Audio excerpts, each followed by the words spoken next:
हम जब सपोज मैं किसी और अदर कास्ट के फ्रेंड के घर पे जा रही हूँ, माई फ्रेंड इज हिंदू, और मैं उसकी मासी से मिलती हूँ, मैं उनको ऑटोमेटिकली मासी ही बोलेंगे। It is very obvious. आप लोगों के भी फ्रेंड्स होंगे, आप लोग उनके पेरेंट्स को या भाई बहनों को मम्मी पापा भैया भाभी यही करके बोलते होंगे ना। तो ये तो एक बहुत जनरल सी चीज है। इन सब चीजों से धर्म बदल, ये इतना गंदा, इतना उसको इतना गलत मोड़ दे दिया बताया है कि बस फंस जाए। मतलब ब्लैकमेलिंग, ब्लैक मैजिक, हिजाब। ब्लैक मैजिक क्या था ये? Black magic, what is black magic? Seriously actually आप मेंटल हेल्थ को छोड़ के, वो पॉइंट हटा के आप सब कुछ बोल रहे हो। आपने एक बार नहीं बोला कि मेरी बच्ची की मेंटल हेल्थ ठीक नहीं थी और मैंने ध्यान नहीं दिया। तुनिशा ने 2018 में उसने एक आर्टिकल निकाला था जिसमें उसने बहुत क्लियरली बोला है कि मुझे ये अपने घर के पास सिर्फ देसी मुर्गियों को पालकर हर साल 6 लाख कमा रहे हैं। आप भी ये करना चाहते हो तो फ्रीडम ऐप को अभी डाउनलोड कीजिए। मेरी ग्रैंड मदर और मेरी कजन सिस्टर के डेथ के बाद से मैं बहुत एंजाइटी से निकल रही थी। मैं सेट पे जाती थी तो मुझे ज़ॉम्बी फील होता था। वो लड़की इतना क्लियरली बोल के गई है, और उनकी मम्मी अभी भी इसी डिनाइल में है कि उनकी बेटी को सिर्फ ओसीडी था। वो काम नहीं करना चाहती थी। Let me clear this. उसको घूमना था, उसको दुनिया देखनी थी। वो कभी बाहर नहीं निकली। पहली बार हमारे साथ बीच पे गई थी वो बच्ची, फॉर गॉड सेक। दाना पानी और वो बहुत खुश थी। वो बहुत खुश थी, उसने पहली बार बाहर की जिंदगी देखी। और मैं एक बात बोलूं, हमें बहुत फक्र है कि हमने 5 महीने उसको बहुत खुशी दी है। बहुत खुशी दी। काश हम उससे पहले मिले होते, और जितना साल वो जी है ना बच्ची, हम उसको शायद और खुशी दे सकते। सीना ठोक के ये बात बोलती हूँ मैं। तो क्या उनकी मम्मी उन्हें बाहर जाने नहीं देती थी? नहीं जाने देती थी। वो बहुत फोन करती थी। ये बात पुलिस कर रही है इन्वेस्टिगेट कि उनको कितने कॉल्स। जब मैं लद्दाख में थी तुनिशा के साथ, मेरे फोन पे मिस्ड कॉल्स हैं, बैक टू बैक कॉल। मतलब उठाया, हाँ जी मम्मा, हाँ टुन्नू खाना खा लिया, हाँ जी मम्मा, अच्छा मैं अभी सोने के लिए लेटी हूँ, कट टू वापस फोन। वो इतने फोन करती थी कि तुनिशा फोन फेंक दिया करती थी अपना। ये मेरे सामने हुआ है। ये पूरी यूनिट के साथ होता था, क्योंकि वो यूनिट में भी सबको फोन लगाया करती थी। अभी उन्होंने अपने स्टेटमेंट एक सेकेंड अभी उन्होंने अपने स्टेटमेंट में, जहां भी वो बैठी होंगी, आई डोंट नो, मैं नहीं देखा, उन्होंने एक चीज बोली कि जिस दिन तुनिशा ने, मेरी बच्ची ने जिस दिन ये किया है, ये हादसा हुआ है, उस दिन उससे उनकी बात हुई थी, और उस बात में वो इसने ये कहा था, और वो बहुत हैप्पी थी। उसने ये कहा था कि मम्मा मुझे क्रिसमस मनाने जाना है। तो उन्होंने ये कहा कि बच्चा कोई बात नहीं है, मैं तेरी ईपी से बात करती हूँ और मैं तेरी टिकट कराती हूँ। अगर तुझे छुट्टी मिल जाती है तो मैं तेरी टिकट कराती हूँ। लेकिन उन्होंने ये नहीं बताया कि 2 एल्बम सॉन्ग वो साइन कर चुकी थी और करे नहीं थे, वो करना नहीं चाहती थी। वनीता जी ने वो साइन करवाए थे म्यूजिक एल्बम।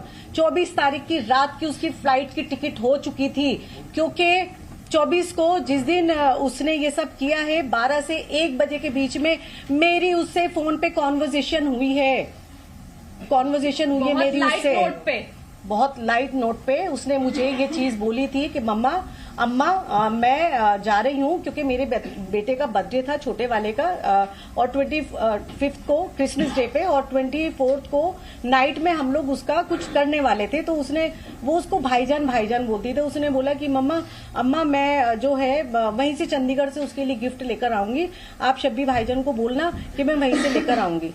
तो मुझे ये चीज पता थी कि वो जा रही है। 25 का उसका शूट था, और 26 को वो वापस आ रही है। आने के बाद वो वापस से हमसे मिलने वाली थी। 15 या 16 तारीख को उसकी डेट दे दी गई थी कि ये अवेलेबल नहीं है, पेंडिंग वर्क है, और शूट रिगार्डिंग उसको चंडीगढ़ जाना है। और आप मिसगाइड कर रहे हो। उन्होंने सबको मिसगाइड किया कि वो खुश थी, वो ये एल्बम ही नहीं करना चाहती थी।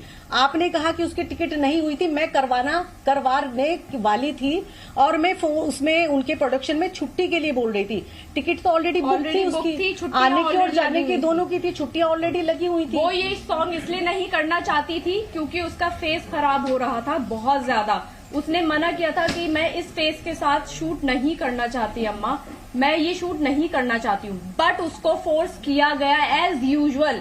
जो उसको अभी तक काम करवाया गया है, फोर्सफुली ही करवाया गया है उस बच्ची से काम।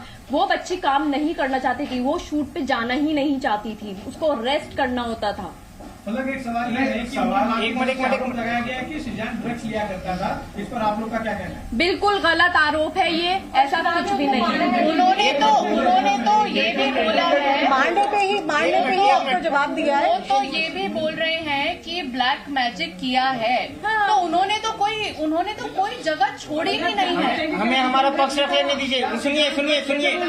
सुनिए, हमारा पक्ष रखने दीजिए, उसके बाद सवालों का जवाब देता हूँ। हमारा पक्ष अभी तक पूरा हुआ नहीं है। एग्जैक्टली। कुछ चीजें मुझे We'll keep it little short and sweet, not very long. Actually. नहीं, ये स्टोरी लॉन्ग है, तो आपको पूरे पेशेंस के साथ वो स्टोरी सुननी पड़ेगी। आपने 3-4 उनके इंटरव्यू कर लिए, तो भाई अब हमारी भी सुन लो, हम तो पहली बार आपको सुनना पड़ेगा।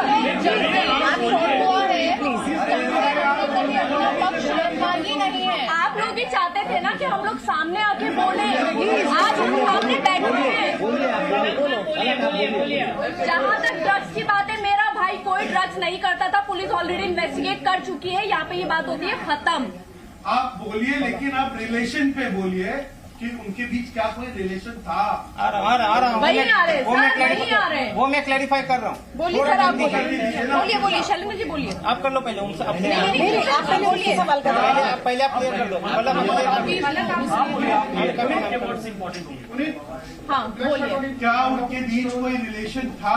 बहुत अंडरस्टैंडिंग का रिलेशन था उनके बीच, बहुत अंडरस्टैंडिंग और बहुत केयरिंग रिलेशन था उनके बीच, जो इन लोगों ने, क्योंकि टुनिशा की मदर नहीं चाहती थी कि शिजान के साथ उसकी शादी हो, ये बोला गया टुनिशा की मदर के थ्रू, और इनका बहुत अंडरस्टैंडिंग वाला रिलेशन था, जहां पे शिजान ने ये चीज बोली है कि टुन्नी काम करते, तू अपने आप पे ध्यान दे, तू अपनी लाइफ जी, मैं नहीं चाहता तू किसी पे भी डिपेंडेंट रहे, साथ में काम करते हैं, टाइम देते एक दूसरे को, और दोनों म्यूचुअल अंडरस्टैंडिंग के साथ इस चीज को माने हैं और आगे बढ़े हैं।